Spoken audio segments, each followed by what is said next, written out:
khusus, pendidikan adalah usaha sadar yang dilakukan oleh keluarga, masyarakat, dan pemerintah dalam melalui kegiatan pembimbingan, pembelajaran atau latihan yang berlaku secara langsung di dalam dan di luar sekolah sepanjang hayat untuk mempersiapkan peserta didik agar dapat memainkan peranan dalam berbagai lingkungan hidup secara tepat di masa yang akan datang. Menurut Undang-Undang RI Nomor 2 Tahun 1989 tentang Pendidikan Nasional Pasal 1, pendidikan adalah usaha sadar dan terencana untuk mewujudkan suasana belajar dan proses pembelajaran agar peserta didik secara aktif mengembangkan potensi dirinya untuk memiliki kekuatan spiritual keagamaan, pengendalian diri, kepribadian, kecerdasan, akhlak mulia, serta keterampilan yang diperlukan dirinya untuk masyarakat, bangsa, dan negara. Landasan yuridis pendidikan Indonesia juga mempunyai seperangkat peraturan perundang-undangan yang menjadi titik tolak sistem pendidikan di Indonesia, yang meliputi 1.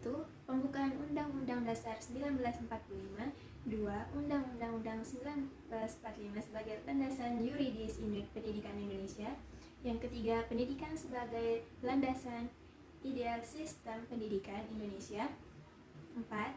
Ketetapan MPR sebagai landasan yuridis pendidikan nasional, 5. Undang-undang dan peraturan pemerintah sebagai landasan yuridis pendidikan nasional, 6. Keputusan Kepresiden sebagai landasan yuridis pelaksanaan pendidikan nasional, 7.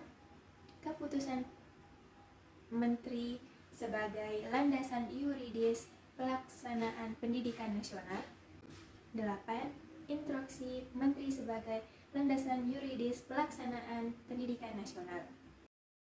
Undang-Undang Pendidikan, pembukaan Undang-Undang Dasar 1945.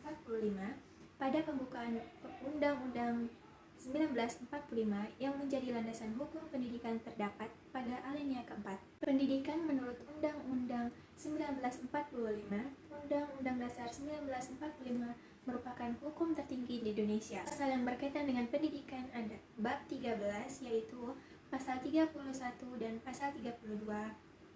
Pasal 31 ayat 1 berisi tentang hak setiap warga negara untuk mendapatkan pendidikan. Sedangkan pasal 31 ayat 2-5 berisi tentang kewajiban negara dalam pendidikan.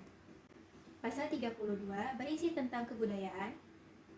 Kebudayaan dan pendidikan adalah dua unsur pendidikan yang mendukung satu sama lain. Undang-Undang RI Nomor 2 Tahun 1989 tentang Pendidikan Nasional. Undang-undang ini memuat 59 pasal yang mengatur tentang ketentuan umum, kedudukan, fungsi, dan tujuan hak-hak warga negara untuk memperoleh pendidikan, satuan jalur dan jenis pendidikan, jenjang pendidikan, peserta didik, tenaga kependidikan, sumber pendidik, kurikulum. Undang-Undang Nomor 14 Tahun 2005 tentang guru dan dosen.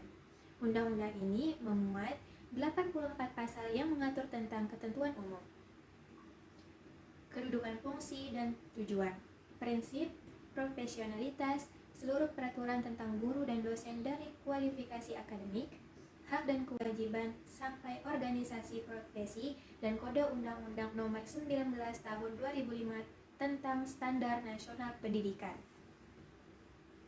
Undang-undang ini memuat 97 pasal yang mengatur tentang ketentuan umum, lingkup, fungsi dan tujuan, standar isi, standar proses, standar kompetensi, standar kelulusan, dan standar pendidikan dan tenaga pendidikan. Undang-Undang Nomor 20 Tahun 2003 tentang Sistem Pendidikan Nasional.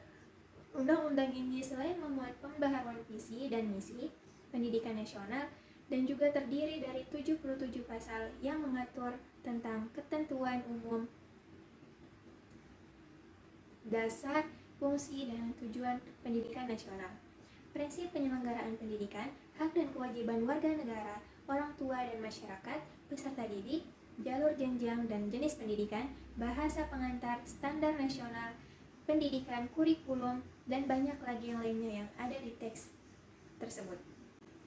Menurut peraturan pemerintah ini, yang dimaksud dengan standar nasional pendidikan adalah kriteria minimal tentang sistem pendidikan di seluruh wilayah hukum Negara Kesatuan Republik Indonesia. Berikut beberapa ulasan artikel yang saya temukan tentang kondisi pendidikan saat ini. Jikalau ingin membaca lebih lanjut, silakan ketik link di samping untuk membaca lebih lanjut. Upaya yang akan saya lakukan jika menjadi seorang pendidik adalah saya akan menjadi pendidik yang dicintai dan disayangi sehingga peserta didik ikut mencintai dan menyayangi atau berminat atau meminati mata pelajaran yang saya ajarkan tersebut. Menjadi pendidik dengan cara menjadi pendidik yang baik, tetapi anak-anak suka melunjak, maka kita mencoba metode menjadi pendidik yang galak atau disegani. Tapi untuk menjadi idola, kita tuh gak harus galak. Maka di saat peserta didik benar, maka harus dipuji. Sedangkan kalau mereka salah, maka harus dibenarkan. Karena tugas saya adalah saya seharusnya membuat mereka paham, dan maka akan saya jelaskan ketika mereka salah. Tetapi kalau mereka nakal, maka mereka harus diberi hukuman agar memberikan efek jera, karena salah dan nakal itu adalah sesuatu yang berbeda.